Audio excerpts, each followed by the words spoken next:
अबका थुक्कै बेर पछि बाघ मैदानमा आइजान्छ। आफन्ना तन डमरू जम्मा लिएर जनकपुरका मारी डमरू बजाउनका लेखा चाहिँ बाघ मैदानमा आउनेवाला छ। अबका केही समयपछि चाहिँ सुदूरपश्चिम और जनकपुरको म्याच एकदम धमाकेदार म्याच हुनेवाला छ। तयमा अब लगभग स्टेडियमभित्र जनकपुरका फ्याननले लेखा ठाउँ नै हो, किनकि सुदूरपश्चिमका फ्यान अब उसिया कति छन् कति त ठाउँ नपाएर बाहिरै छन्।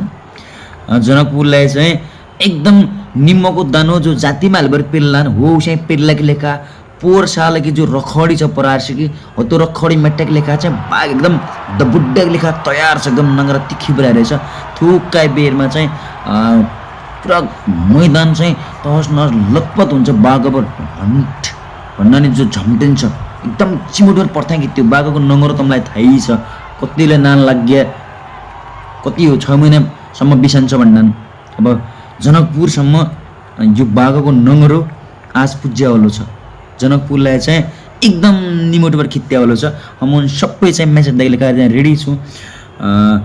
4 बजे म्याच छ सुदूरपश्चिमको, एकदम चाहिँ धमाकेदार म्याच हुने हो।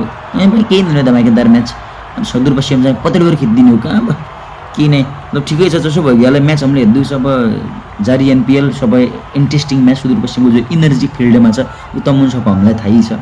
त्यो हिसाबले चाहिँ सब रेडी भएर गेम हेर्दै लेखा छ। जनकपुरलाई चाहिँ निम्म पेलाइ चाहिँ पिल्यो हेर्दै लेखा छ। म रेडी छु। जय सुदूरपश्चिम, जय बाघ।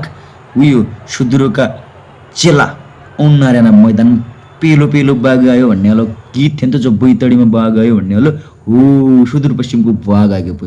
बैतडीको बाघ, बाजुराको बाघ, बझाङको बाघ, कञ्चनपुरको दार्चुलाको जम्मा बाघ हो चाहिँ सुदूरपश्चिमको बाघ कि म औँला छे।